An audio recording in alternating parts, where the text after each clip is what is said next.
Shloka number 34, 35.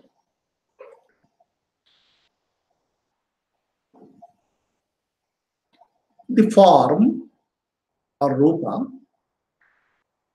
smriti, memory, ignorance or darkness, these are all objects.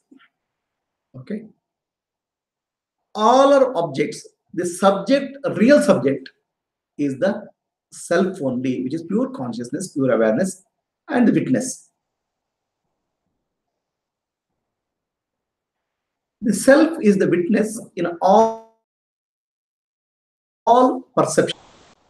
Self doesn't undergo any changes in perception. While everything perceived undergoes changes. That's why the self is called the eternal seer or drashta.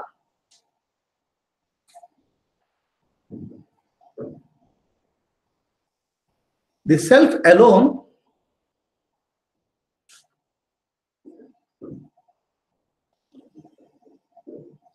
is not the knower.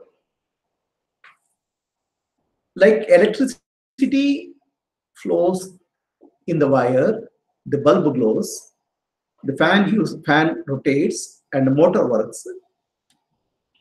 Any functioning happens in the present, and the instruments of intellect, mind, and sense organs.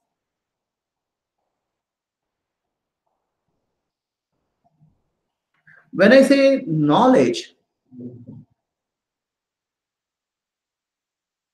the knowledge or a modification which arises in the intellect because of the perception of the object. But intellect cannot create the modification alone. A modification cannot happen in the intellect alone. The presence of the self is required. Okay, the modification happens in the intellect. The mixture, the presence of the self and the modification of the intellect is together called knowledge.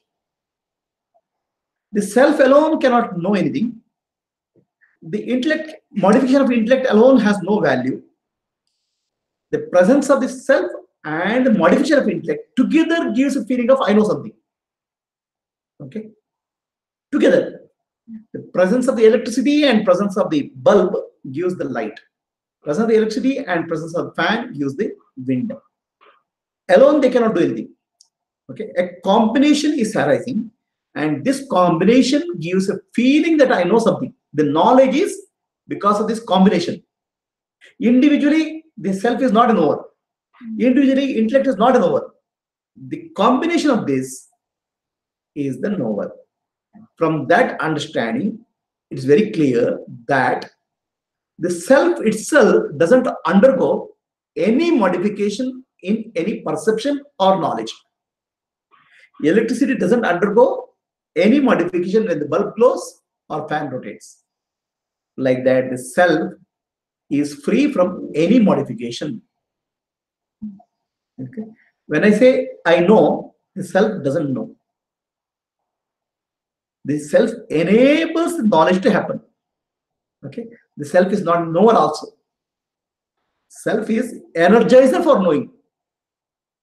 To say the self is the knower is also like thinker or doer is also not right. Right? It's as good as saying electricity is giving the wind. Electricity is blowing the air. Electricity is not blowing the air. Electricity is not giving the light. The presence of the electricity with the bulb gives the light. Like that, self is not a knower also. Neither doer, not a knower. Self is of the nature of awareness, blissful, eternally shining, but self is not a knower. The knower qualification comes because of the presence of the intellect associated with the buddhi, intellect associated with the self. Is it clear?